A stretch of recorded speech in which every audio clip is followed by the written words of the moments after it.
Hello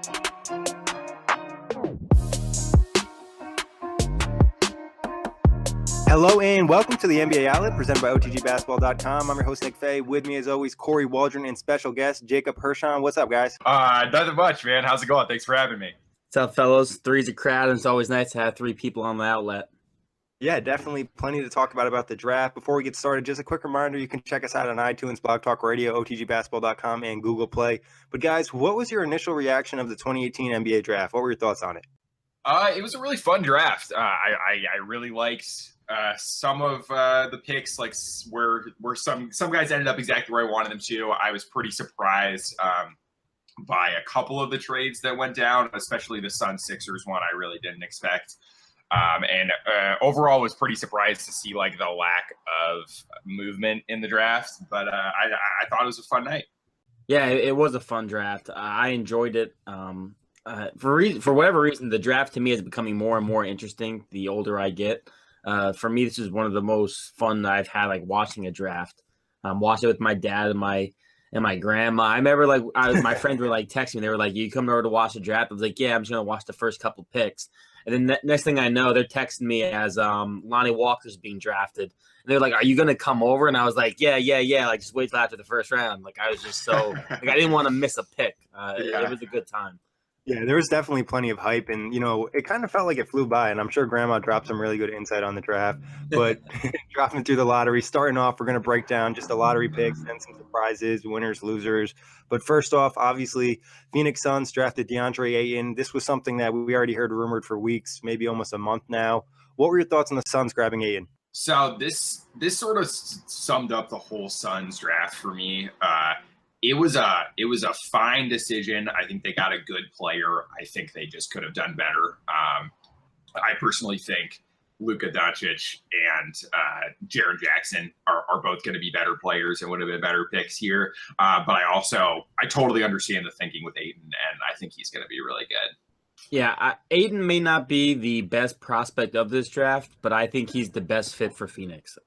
They've been looking for a center. Tyson Chandler is their backup guy. As he gets older, obviously a point guard would help them. We'll talk about it later on, but I'm actually happy with the point guard they ended up drafting later on in the draft. I think Ayton's going to be big time. I'm not sure if this comparison is accurate. It probably isn't. But just looking at his body, he reminds me of like a slimmed down, better version of Dwight Howard almost. Like he just looks like he can be that ferocious guy, and he has more of an complete offensive game. Of course, the defense is the one question mark, but I think given some more time in the NBA, learning it, I think he'll be a fine defender because he already has some rim protection abilities. Yeah, there's a lot of upside there. It feels like his body was created in NBA 2K. What do you guys think his biggest addition to the Suns will be?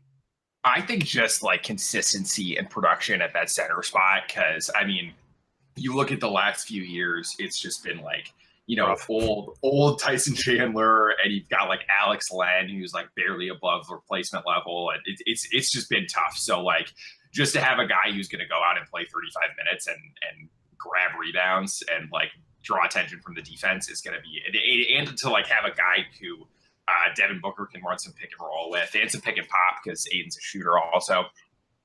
That'll just be a huge help. Yeah, I think Ayton's a guy who automatically comes into the league and averages at least, like 18 and 10. I think he's going to have a nice year. I think he's perfect for them with what they're looking to do. And I agree in the pick and roll with Devin Booker. He'll just be a nice safety net for Devin Booker. Devin Booker will have someone who will be able to get them an easier bucket than they've had in the past. Yeah, definitely. And like Jake said, giving them a front court player, they've kind of missed on a few guys in the past. Now they have their center of the future. They have Devin Booker, Josh Jackson, then the other pick we'll talk about later. But moving on to number 2, the Sacramento Kings drafted Marvin Bagley. What were your thoughts on this one? Do you think they should have went with Luka Doncic or, Bagley was the right pick here?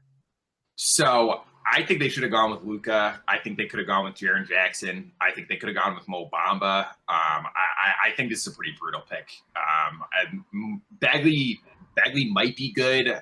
It gives me no confidence that he's going to the Kings. They don't have a history of developing these guys. He's now like the 4th really interesting front court player on this team, and like none of them have gone anywhere so far.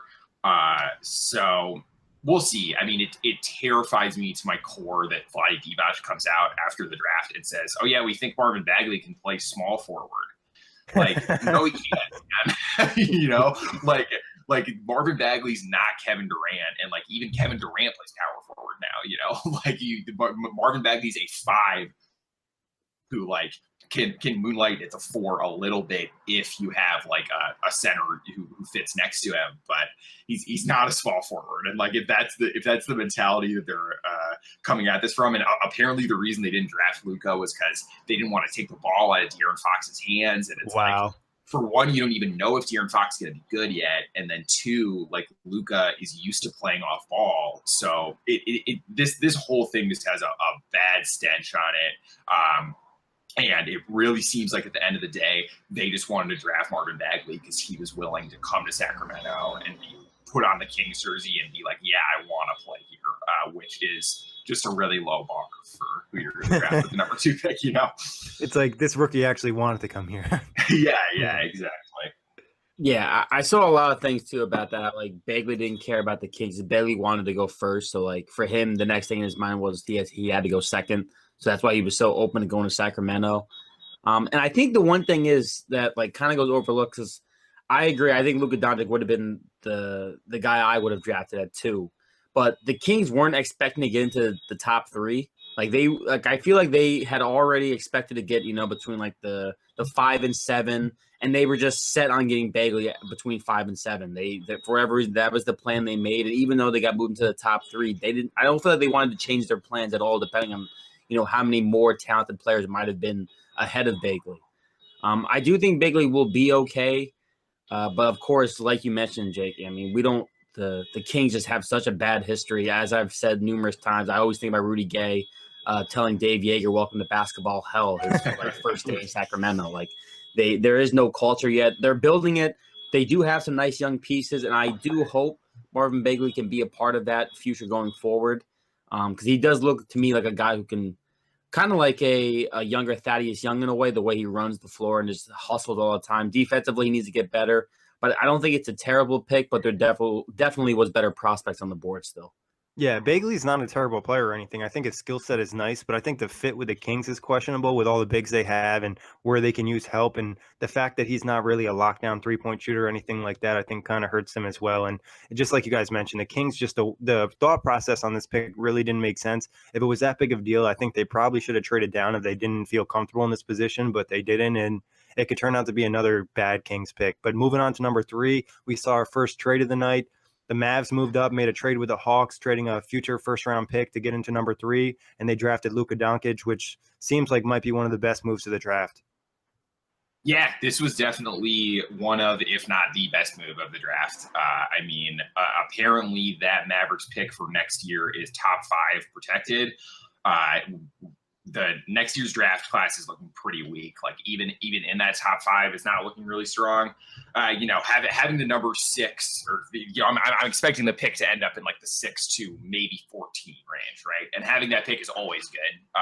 It's not like just because it's not a very good draft class that means you don't want the pick, but that's still like a good risk to giving up that pick to move up and get Luka, who I think is definitely going to be the best player in the draft and whose fit I really, really like on Dallas. His fit specifically with Dennis Smith Jr. is going to be interesting. Defensively, that's not super encouraging. I think next year when they're playing Dennis Smith, Luka, and Dirk together, it could be some historically bad defensive output, but it'll be really fun on the other end. So I love this move from Dallas. Really unexpected and I think really smart.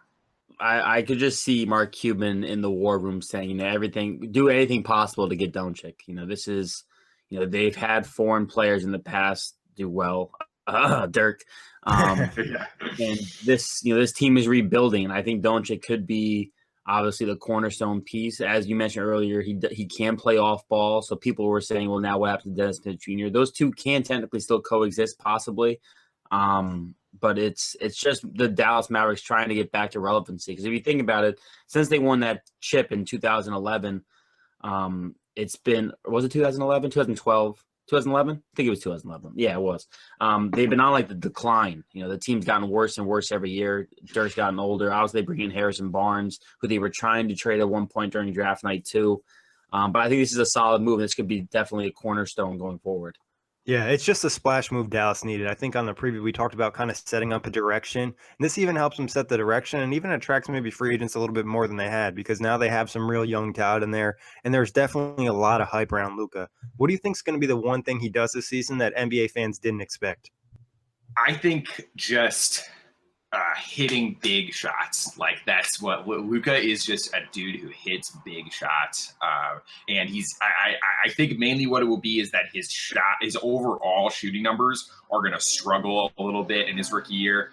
We've all talked about his athleticism and how it's going to be harder for him to get separation in the NBA. But I think when it comes down to it in the last minute of a game, like Luka's just going to hit some shots, man, because he's just got that like Steph Curry type like ability to just like hit shots in those moments and in like shots that you wouldn't expect him to hit.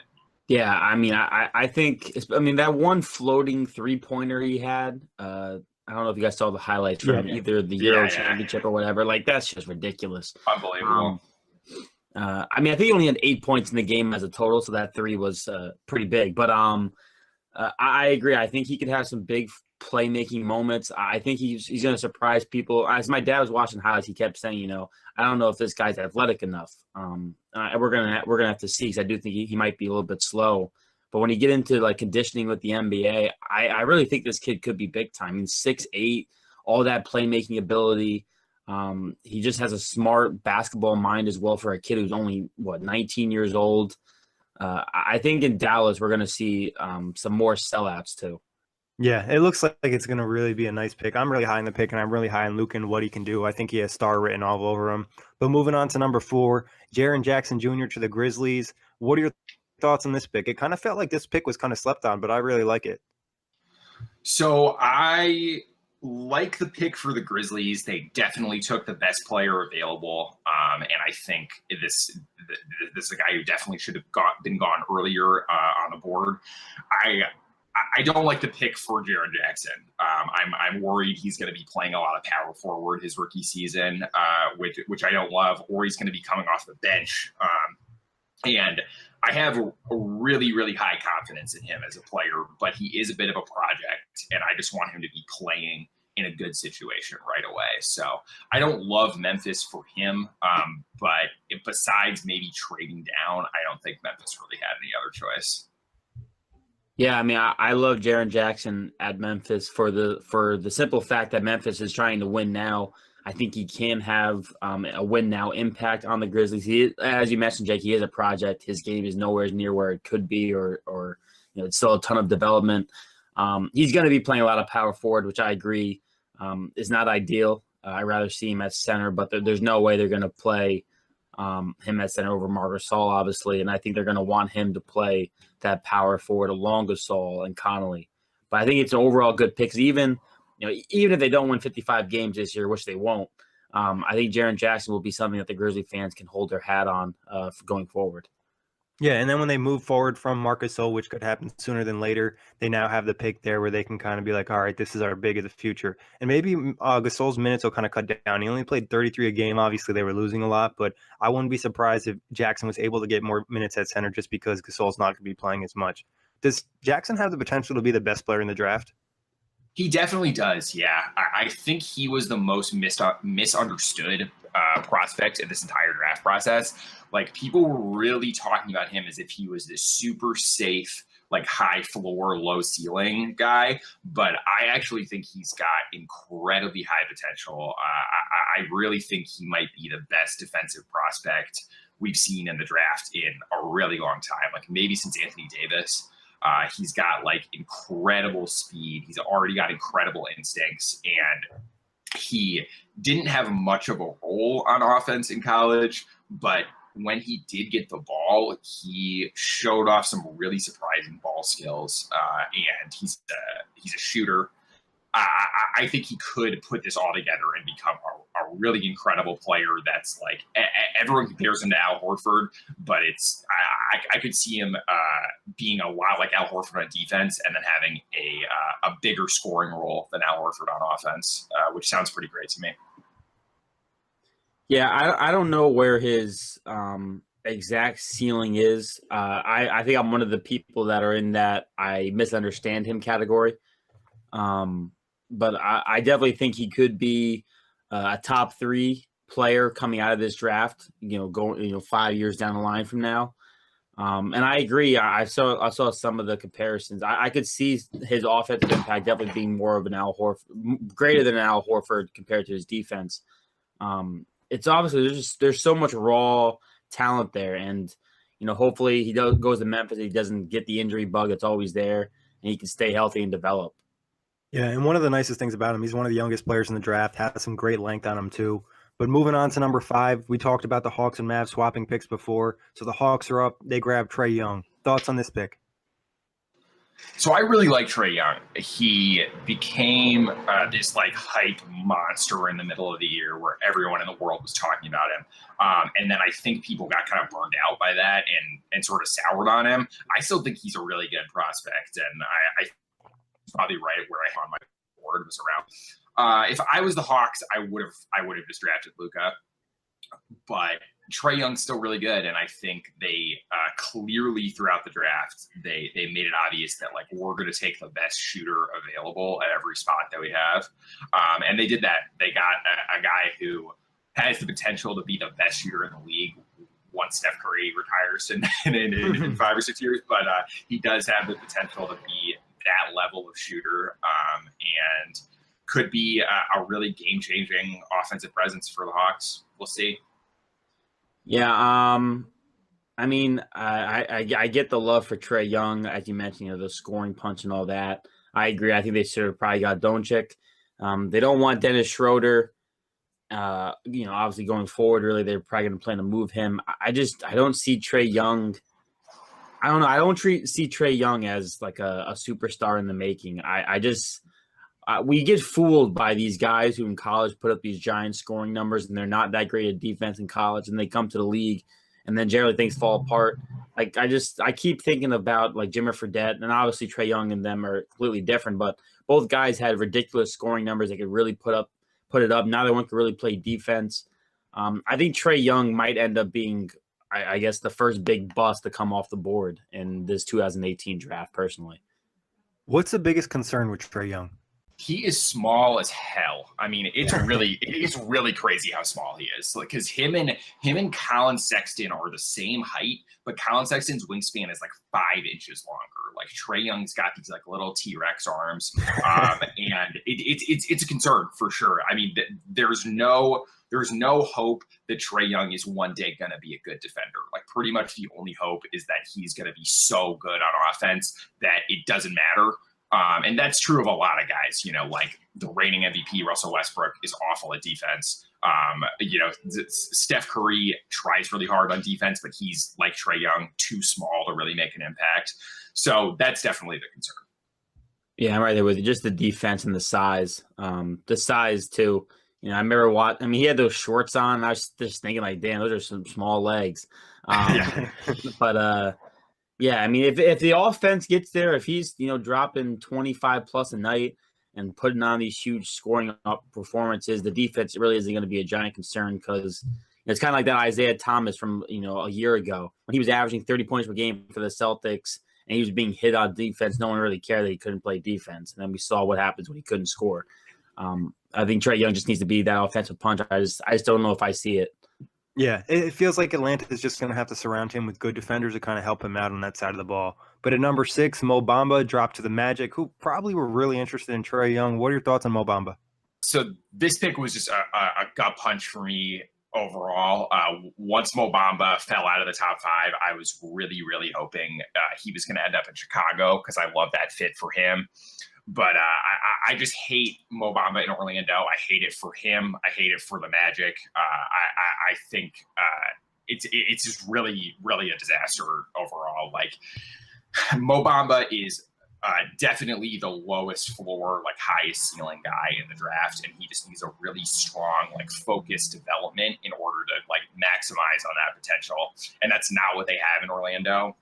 On top of that, I don't even really know how much he's going to play or where he's going to play his rookie year, because the Magic have got like $25-30 million tied up in centers between Nikola Vucevic and Bismack Biyombo.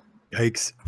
Yeah, and I would hate to see Mo Bamba play power forward his rookie year, but even if they wanted to, they don't really have any minutes of power forward, assuming Aaron Gordon comes back. And then you got Jonathan Isaac as well, who's that front court is just like overloaded. Yeah, it stinks, and I have no idea who's going to be passing these guys. All the other point guards right now are like DJ Augustin and Shelvin Mack. I don't know. It's hard to blame them because Mo Bamba, I think, was best player on the bullet. Like he was clearly the best. I wish the Magic had traded up or traded down or just done something to avoid this, because I think this is just so worst case scenario for everybody involved. It feels like it would have been really smart for the Magic to trade up for Luka Doncic. But Kory, what are your thoughts on Mo Bamba in Orlando? Is this going to be another Victor Oladipo where he plays there a couple seasons, leaves, and then he's an all-star? I mean, it definitely has that feel to a degree. I think Mo Bamba has the highest ceiling in this draft. I think he could be possibly the best player in this draft, if we look forward down the line, 5 years. Also, I just want to say, shout out to Texas. Between Miles Turner, Jared Allen, now Mo Bamba, that place just breeds centers apparently. But I agree with what Jake was saying. I think that the Magic really wanted Trae Young or Doncic. They wanted a point guard. They didn't obviously make any moves to trade up. And they just took Mo Bamba because he was the best available guy. Obviously, they got a ton of centers and Biyombo and Vucevic. And likely they're going to trade, Vucevic. Biyombo's trapped, and no one's taking him for $17 million a year. So maybe Mo Bamba can get some minutes out of a trade like that. But again, I remember them tweeting out when the season ended, congratulations to Shelvin Mack for leading the team with 3.9 assists per game. I'm just we're celebrating this. Like, that's not good. So even if Mo Bamba, does get a ton of minutes, it's not like there's any kind of point guard to help him in pick and roll or, there's a very weird supporting cast in Orlando as they try to transition to this new rebuild. Other than Mo Bamba's 7'10" wingspan, which is ridiculous, what's the most intriguing thing about him? Definitely the three-point shooting. I mean, I personally think he can be a really good NBA player, even if the three-point shot doesn't come along. But if he does really become a Kevin Love type shooter, or like a real three-point shooter, not just a guy like Dwayne Dedmon who occasionally will shoot from the corner, that would be huge. I mean, to have a guy who's that big and that can shoot threes would be huge. The other thing is probably his speed. He ran a half-court sprint at the combine that was faster than Russell Westbrook and John Wall and all these guys in the league. If you can actually be that big and that fast in the league, you can cause some serious problems. It's ridiculous, 7'1", 7'10" wingspan. I mean, the guy's a freak. He can shoot the ball. If this kid develops, and like you said, I'm with you, Jay, even if he doesn't develop a three-point shot, this kid's overall game could still develop to such levels that you won't even care about the three-point shot because he is a center still at the end of the day. He's crazy athletic. I don't even think he's been playing basketball for that long, if I recall. He just started when he was 12 or whatever. So I love this pick. I think this could be big time. I love Mo Bamba's ability to possibly be the best player in this draft. Yeah, it's definitely going to be an intriguing thing, and obviously the fit in Orlando is going to be a really deciding factor in what they do, and that's another team that we talked about on the outlet that needs to kind of decide on what they're going to do. But on to the Bulls at number 7, Wendell Carter Jr., who some people had as possibly a top 3, top 4 pick in this draft. What are your thoughts on Carter or the Bulls? So I got up out of my seat, I applauded, and I cheered when this pick came through. I got an extremely bad feeling just in my stomach as Adam Silver walked on the stage that he was going to say the Chicago Bulls select Michael Porter Jr. So as soon as any other name came out of his mouth, I was just thrilled. I was really scared the Bulls were going to take MPJ here. I'm really glad they didn't. And Wendell Carter is going to be really good. I think his fit with Lauri Markkanen long term is a little bit problematic, because I think it's pretty obvious that if this team is ever really going to go anywhere, it's going to be with Lauri Markkanen at the center. Like his shooting at the center position would just open everything up for them. But in the meantime, I think Lauri and Wendell will play well together. They're a really interesting, modern front court. Wendell Carter is one of the best passers in this draft, period. He's got a nice, versatile offensive game. We'll see about his defense. I think that's going to be what really determines how good he is long term, because he's either going to be a really mobile, switchable big, or he's going to be a little too slow in the feet, and he's going to get really taken advantage of on switches. So we'll see. Yeah, I love Wendell Carter Jr. here. I think he's going to look, like you said, really good next to Markkanen. I think he's one of those guys, as I think everyone's talked about heading into the draft, where he wasn't necessarily utilized correctly in college. He wasn't made to be the vocal point. He was kind of the backdrop guy. And I think kind of similar to how we saw like Karl-Anthony Towns a couple years ago from Kentucky, who like wasn't really using college and comes in the NBA, and we're like, oh wow, this guy's got a really complete game. I think Wendell Carter Jr. is another one of those guys. So I think he has a lot more to his game than we've really seen. And I also just want to say, like, what is up with the Wakanda stuff for everything still? Like, he was really into it. I mean, that movie is still doing big numbers, and I don't know if you guys saw, but that Killman whatever was the named best villain. So I guess that's why. Well, I don't agree with that choice. Thanos definitely is the best villain. I understand the hype on that, but that's for another show. But Wendell Carter Jr., like you said, another piece for the Bulls front court should be exciting. The Bulls are kind of starting to put themselves in a really good position, like we've chatted about in the past.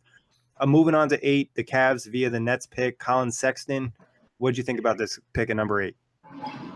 Not a fan. I didn't think he was the best player available. I didn't think he was the best point guard available either. I am just not a Collin Sexton guy. You're definitely betting on the fact that he's just like a lunatic competitively and just a really hardworking, really smart person. But for me, the basketball skill is just not there. I don't think he's quite as athletic as people maybe think, and I just don't think he's really that good at anything right now. And I don't think he can play with LeBron, and I don't think he's really good enough to build around if LeBron doesn't come back. So wasn't a big fan of the pick. To me, this was a really bad move. I know they were trying to trade up in the draft to probably. I'm not even sure who they really wanted, but they didn't trade up. Obviously, they get Sexton. Sexton's pitch for LeBron to stay right after he was drafted was terrible. Poor kid. He was probably nervous. I know he definitely was. He's 19, the kid, but I remember watching it, and my grandma was like, "I don't think he sold them," and I was like, "No, I don't think he did either." I wasn't really reassuring, but they got a point guard. They obviously need a point guard. But I'm with you, Jake. I don't know if Sexton's that guy, and I don't think this is the pick that makes LeBron, walk further towards coming back to Cleveland. Yeah, definitely a lot of hate on this pick online, different NBA media outlets. It's just like Jake kind of mentioned, Sexton isn't really great at anything. He just plays super hard. He's very aggressive, has good energy, but I don't know. And then playing with LeBron, I don't think it would really work out. So they definitely could have went another direction. Number 9, Kevin Knox to the Knicks, who accidentally slipped up earlier in the day mentioning that he was going to be on the Knicks, and it happened. Yeah, this pick is fine. It's a fine pick. I mean, they're another team where I'm glad they didn't take Michael Porter Jr. I don't really trust that. For the Knicks, there's just too much bad mojo around the Knicks to take a guy with injury problems, So it's all right. I think him playing at 4 next to Kristaps could be interesting. I think you're with Kevin Knox, you're kind of really betting on the fact that he's young and that he's going to get a lot better. He was not impressive at Kentucky, and I'm not sure he really knows how to play basketball very well, but the potential's there. People, I know Knicks Twitters, I see welcome to Fort Knox, they're really after they booed him. Yeah, well, Not all Knicks fans booed him, but yeah, Knicks fans are stupid and everything. I mean, I don't know if you guys know, like even Adam Silver got booed as he came out for the first pick, and I was like, guys, this is not the NFL. We like our commissioner. Why are you booing him? But I'm okay with Kevin Knox. I think it was the safe pick for them. I know everyone obviously wanted Michael Porter Jr. for the Knicks, but I think Kevin Knox is going to be a nice pick. I actually was growing my stock in Kevin Knox. He's one of the guys I was looking further into, so I kept hearing his name more and more. And I think he's going to be the nice 3-4, guy for the Knicks team. I think he's going to look really good next to Porzingis and Tim Hardaway Jr. I think this actually could be a kid for the future. Yeah, I think given the Knicks situation, the fact that KP might not play this year, it makes sense because they can afford to have another year of development for Knox, and that'll kind of help him out. But moving on to number 10, Mikal Bridges to the Suns, obviously via trade with the Sixers, where the Suns traded a future first-round pick to the Sixers, and then they swapped picks later on in the draft. But what were your thoughts on Mikal Bridges going to the Suns? So this is just sort of the Suns' vibe for this whole draft again. It's a really good pick. I love Mikal Bridges, and I think this is a good spot for him. Giving up the 2021 unprotected pick is just a lot. Like that's just a lot to move up from a player who I also think is going to be really good in Zaire Smith. Said I do love Mikal Bridges, and I think assuming they're planning on playing Josh Jackson at the 4 a lot, then Mikal Bridges fits into this team really, really nice. I think he'll help. I just don't know if the trade was really such a great idea. Yeah, I mean, I loved Bridges' fit in Philly. I thought he was going to be a perfect kind of like win now wing for them. And of course, traded to Phoenix. I mean, I don't mind it for Phoenix. I think it's actually a really nice pick. I think it opens up the possibility that they possibly trade TJ Warren this upcoming offseason. He's only making, or not offseason, or even at the deadline, he's making like $11 million a year. So I think it opens up him possibly getting traded. But I think Bridges is going to be one of those guys who comes in right away. I think he's going to get good minutes. I think he, looking at a core where, you have the point guard is obviously still lacking, but you have Devin Booker, Bridges, Josh Jackson, and Ayton. That's not a bad small ball lineup. I think it's pretty versatile. You're just looking for that, the point guard for the future. So I like this trade. Yeah, it seems like if he could end up being a nice complementary player to Devin Booker, and if DeAndre and develops into that star, he's like the perfect guy to have alongside of them. But I agree. I think the Miami 2021 pick has some real value because the way the Heat are set up, they're not in a great situation. They don't have a ton of young talent, and their contracts are kind of locked up. So that pick could really have some value in the future. Moving on to number 11, which was the Hornets pick, which they traded to the Clippers, and they swapped picks. I believe the Hornets picked at 12, and they sent them another second-round pick. So Shai Gilgeous-Alexander to the Clippers. Thoughts on this one? So the Hornets should have just kept this pick, in my opinion. I think maybe SGA didn't want to go there, but I don't know, kind of whatever at this point. Like just draft him and make him come. That's sort of the whole point of the draft, is that the players don't get any say. So I thought just roll the dice, but it's a good pick for the Clippers. They're one of the strangest teams in the league right now, just as far as like, I don't really know what direction they're going in or what they have. They've got these like good veterans on contracts, and like they just re-signed Lou Williams for some reason. They've got Tobias Harris for I think a couple more years. And then they've just got all these other guys on the roster who are like not young, but like not veterans either. They're just kind of like in between, and like guys who aren't going to be around long term. But with that said, I love SGA. I think he's going to end up probably being the second best, or maybe even the best point guard from the draft. So getting him at 11 is nice. They gave up a couple second round picks, which if he ends up being a really good player, they won't care about. So pretty nice move by the Clippers. I love the move. A 6'6" guy who can play the point or the shooting guard. I think he's a nice piece for the future. Obviously, they're looking to try and get back to where the Lob City was after losing Chris Paul and trading away Blake Griffin. And I think this could be the point guard going forward. Actually, I really wanted Alexander to be drafted by the Cavs. I just see more upside with Alexander.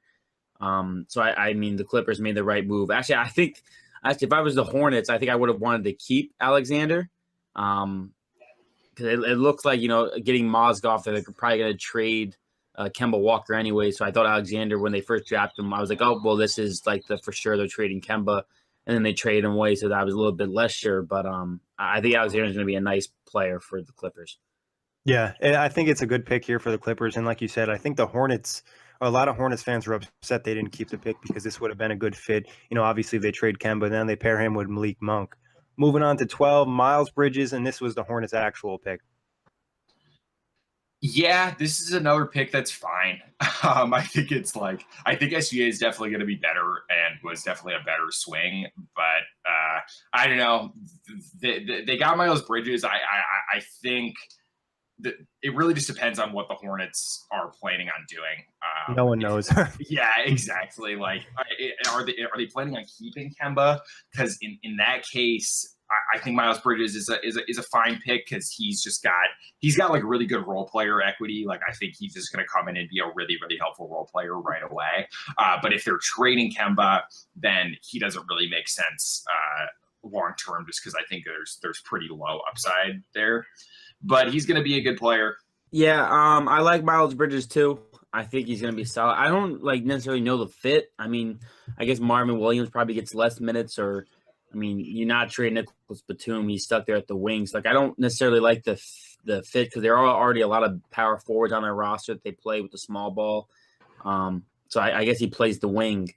I don't know. I think they just needed guards. I think the Hornets, to me, needed a point guard or a shooting guard.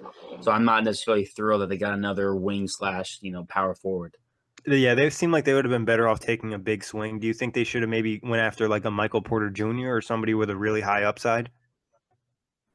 I think they should have. I was really surprised. Sorry. I think you've been stuck at this, Mediocre 8 seed, 11 seed reign, and you just haven't been able to get anything going. I think swinging for the fences with Michael Porter Jr., because even if you trade Kemba, if Michael Porter Jr. pops off, then you still win. And I think you're going to get assets back for Kemba. So yeah, I would have liked to see them make a bigger swing. Moving on to number 13, another Clippers pick, Jerome Robinson. Thoughts on this guy? I hated this. Don't really know where it came from. Jerome Robinson just sort of shot up the draft boards over like the past week, really unexpectedly. I guess his workouts must have been really impressive. But I thought it was a reach, and I think some more interesting talent was available. The Clippers have just got a million guards now. And I don't really know where all these minutes are going to go. But they guess they went for, I guess, a high upside play. I don't really agree with it. Yeah, another guy who, as I was watching, I kept hearing his name, and I hadn't heard much about him prior to the draft day. He's a good shooter. He's 6'5". So they're looking for a ton of guards who can shoot. Maybe they're going to go super small in Los Angeles next year. But I agree. I don't think this was the right pick. I think, again, when you pick Jerome Robinson with Michael Porter Jr. on the board, I would have swung for Michael Porter Jr. if I'm going to draft Jerome Robinson personally. Well, talking about Michael Porter Jr., on to number 14, the Denver Nuggets had this land in their lap. And this was a pick that there was a lot of talk about them trading for each contract, but they kept it and they got Michael Porter Jr. How's he going to fit in Denver? What are your thoughts on him? The Nuggets definitely looked at this and just thought, we're already a good team. We're not necessarily going to have minutes for a rookie, especially with the news today that Wilson Chandler opted into his contract for next year. So they just looked at it and said, let's just take this guy who could hypothetically be a star. I don't think it's going to work out. I don't really like anything about Michael Porter or about his fit in Denver. And the fact that the Knicks, the Hornets, and the Clippers all passed on him really just shows that there is some disturbing information in those medical records. Like there's no other way that the Clippers would have passed on him twice unless it was just a really, really bad situation with his body. So I get the mindset with the Nuggets. I understand the thought process that made them choose him, but I'm not really confident it's going to work out. Yeah, I'm on the opposite side of that. I love it. Obviously, there's a ton of concern, and everyone should be concerned. The back injury and all that. You can't play around with back injuries. I pulled my lower back out once, and I couldn't do anything for like 2 weeks. So yeah. You can only imagine needing to have back surgery and the complications that can come with it and all of that. He said his legs felt numb at times. Like that's scary stuff. So obviously there's a ton of concern. The health reports have made 12 other teams pass on him. Obviously is something to be concerned about. But for the Nuggets, I just feel like they had nothing to lose here. It's not like any other player. I feel like post Michael Porter Jr. in this draft is a guy you say like we can't miss on. So I think they had the perfect opportunity to take the risk, because if you think about it, even if Michael Porter Jr. has a redshirt this year and doesn't play and he comes back next year, well, if you're looking at the young core that is the Denver Nuggets, they still have Jamal Murray, Gary Harris, Michael Porter Jr., Millsap will be on the last year of his contract, and then you have Jokic and whatever assortment of bench guys, and that's really good, I think. So I'm okay with this pick for the Nuggets. Obviously, you hope Porter Jr. Gets and stays healthy, but I think it was worth the shot at the fence. I think, obviously health is going to be the number one thing with Michael Porter Jr. Is he healthy? Is he not? Like you guys mentioned, the back injuries can be debilitating. They can mess you up, not only just your back, your legs and everything, and they can prevent you from getting any type of work in. So I think it's something to really keep an eye on. And if I'm the Nuggets, I think it makes the most sense to just redshirt him and work on his back and his core muscles, because that's going to be the most important thing. Like, he needs to have a lockdown core so his back does not get messed up. We're not going to go through the whole first round, guys, but any other first round picks really stick out to you? I really like the Sixers getting Zaire Smith. I think that just keeping Mikal Bridges may have been fine, but they got Zaire, and I think that's like a really I think he could end up being amazing, and was sort of under the radar. Yeah, I think that was probably my favorite of the later round picks. It's in the fact they got a freaking first round pick with it too, makes it amazing. And definitely. And just looking a little bit forward, that could be a pick they use to acquire Kawhi Leonard. So that could end up being a huge deal for them. I think you can't pass up on that trade. Obviously, Mikal Bridges being from Philly and playing there and college ball there, like, people were really upset in him doing his press conference. But when you get that offer and only a few spots different, like, I think you can't turn it down. Yeah. Yeah, there was a lot of picks I didn't like in the second half of this draft, but the Zaire Smith one was one I really enjoyed. I think Lonnie Walker at 18 to the Spurs is a steal. I think he's going to look great in Popovich's system. And I really liked Josh Okogie at 20 from Georgia Tech, a guy who plays defense, a little bit rugged, raw offensive game. Tibbs type of guy. Yeah. If Tibbs would have to play a rookie, but I think it is a Tibbs type of guy. And then my last pick, I'll say I really enjoyed the Pacers getting Aaron Holiday. No way. You really like the Pacers pick? I'm just kidding. Yeah. Well, no, actually, a lot of Pacers guys are pissed. They actually hated this pick. I don't know. I like the fact that Holiday can score. He plays defense and he's athletic. I just think he's a nice complementary piece to back up Collison and play alongside Oladipo. Yeah, I think sometimes people get like too crazy about the lower half of the first round, expecting these players to be stars, where you have to kind of just draft for, complementary players or role or bench players moving forward. But any other first round picks stick out to you, Jake? So this is technically second round pick, but it's 31, so we'll count it.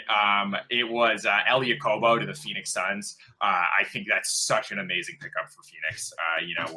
We'll see how his game translates to the NBA, but he's a super, super exciting French player, and I think he's going to be really good. And I personally think he is going to be better than Collin Sexton. So to get a guy who's going to be better than the guy who went 8th at 31 is a pretty nice move. Yeah, and there was a lot of talk that he'd be a first-round pick or maybe potentially late lottery pick if he played college basketball and he wasn't an international player. But talking first round, what picks did you hate in the first round? Which guys were like, why? So Dante DiVincenzo was a huge reach at 17. Yeah, in I feel my that. opinion. That's a tough one, and the Bucks really need to be nailing these picks at this point. So I didn't love that. I didn't love Anthony Simmons to the Trailblazers. We're really just going to get another tiny dude who can't play defense in Portland. That's the big need. Shabazz Napier's already there. Yeah, exactly. And he's also like a big risk because he was a high school guy who didn't go to college. So I didn't really like that, and I didn't really love the last pick of the round either in Omari Spellman. Good shooter, but I'm just not crazy about his game overall. Are we just talking about picks we hate? Yeah, picks you hate in the first round. Yeah, so Troy Brown at 15 to Washington was Seemed like a reach. a huge reach to me personally. I think even Dante DiVincenzo going to the Bucks at 17, that was a reach. I mean, the kid played good for 2 games, and obviously he had the crazy vertical in the combine, but I saw everybody mocking him at like 28, 29, and this dude went 17. And then I agree with the Trailblazers. The Fernie Simmons pick was strange. And then lastly, in the first round, I guess that was it. No, I'm okay with everything else, but those 3 picks in particular really grinded my gears. Grinded your gears. What stuck out to you guys in round 2? Anything? The Houston Rockets getting DeAnthony Melton at 46. That's one of the best picks in the entire draft. I think the fact that he fell all the way to 46 is pretty astounding. He was projected as a top 20 pick by a lot of people. He's going to be really good, and I think he's maybe going to be really good right away. So for Houston to do that, to get a player that good when they didn't even have a first-round pick in this draft was pretty amazing. Yeah, second round, I liked Okobo to the Suns. That was the point guard. Obviously they were looking for a point guard after they got Ayton. And I liked Javon Carter from West Virginia, a nice scrappy point guard, plays defense going to the Grizzlies. I feel like he actually really fits in with the Grizzlies. And it actually helped bolster my opinion that the Grizzlies actually had a really good draft night. And then aside from that, I mean, there was a ton of smaller moves, like Kyrie Thomas being traded to the Pistons. I like that move because he had a ton of upside. I mean, he fell. I mean, he was projected to go, I think, like 23rd to the Pacers at one point. And then I think the last pick I like too, the Antetokounmpo Kostas. Because I feel like Mark Cuban was definitely just in there saying, like, we're not going to miss out on Antetokounmpo 2.0. Like, we will get this kid, and hopefully he develops into the next freak. But that's pretty much gonna wrap it up for what I got in the second round. Apparently, Kostas plays a lot more like Kevin Looney than like Giannis, so I wouldn't be too excited about that pick. But I agree it was a smart risk. Oh yeah, wait, it'll add some hype to the G League team. Yeah, one more. I almost forgot the Cato Bates Diop guy from Ohio State that the Timberwolves got. The Timberwolves made 2 really good picks for getting guys who play defense and have tons of upside. So I like the Timberwolves draft low key. Yeah, and Bates Diop was a guy that was expected to go in the first round, and he dropped. But give me 3 winners of the draft. Who would be your 3 winners? So I've got I would say the Suns are a big winner. I didn't agree with all their picks and all their moves, but overall, I think they ended up with Ayton, Bridges, Okobo. That's a really, really nice haul. I would say that I would say the Bulls are a big winner, getting Wendell Carter and then Chandler Hutchinson at 22. That's going to fill out their starting lineup in a nice way.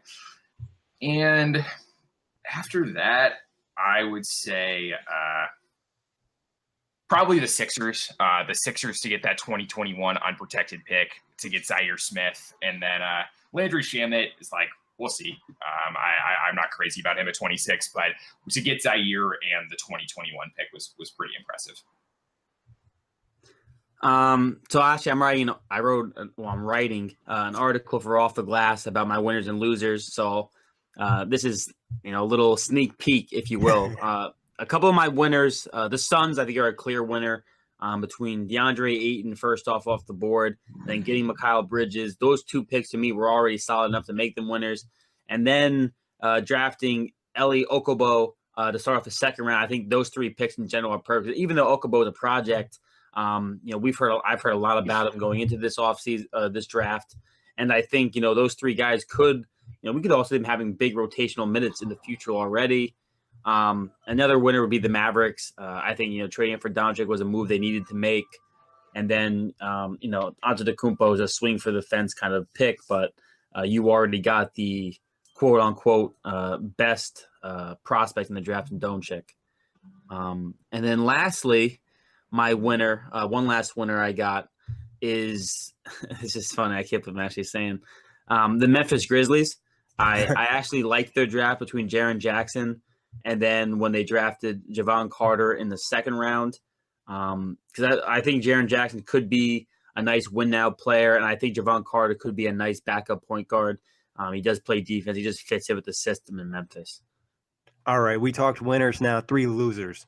So I'd have to say a loser is the Hawks to have the chance to draft Luka Doncic and not do it. I just don't agree with it. And I thought a guy who's maybe going to be a little better than Kevin Huerter was going to fall to 19 there. And he might be all right, but we'll see. I would say another loser is the Clippers. I thought they were really in a power position there.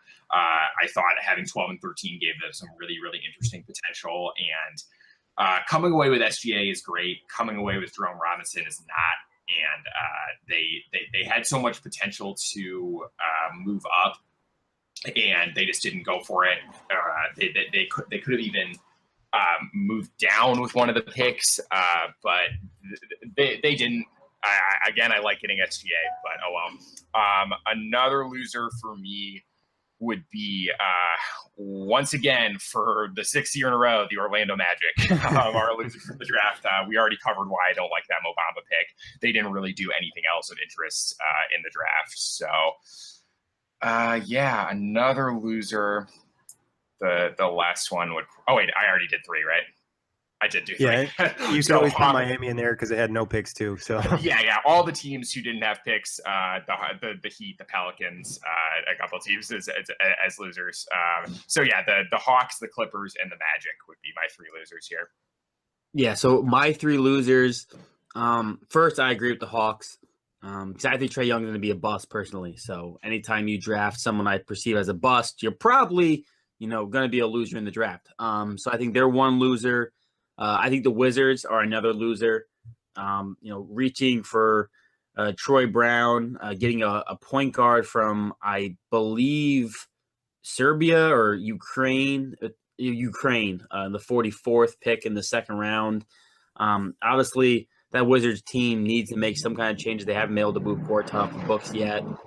John Wall has been kind of banged up. They're just looking for more bench pieces, and they could have probably gotten, I think, a nice bench piece in the draft, and I don't think they got it. So that's one loser. And then last, I think the Cavs are losers.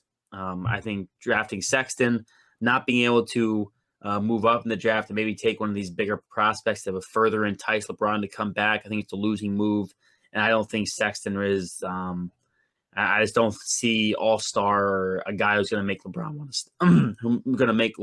to stay. Yeah, it didn't really entice King James, but I agree. I think you guys hit it on the losers. But that wraps it up for the draft content, guys. Thank you, as always, for hopping on. Great stuff. And if you want to check these guys out on Twitter, Kory at KWaldHoops. Jake, what's the Twitter handle? It's just my name, Jake Hirshon. That's Hirshon. So follow me. Check them out on Twitter. Guys have great insight on the NBA. A lot of stuff with the offseason coming up. You want to check out more draft pods? We just dropped one on Brooklyn Buzz. Dylan Jackson has Rookie Report where he just recapped the draft, and Kory mentioned he's going to be dropping a draft article soon as well. As always, thank you guys for listening. We'll catch you next time.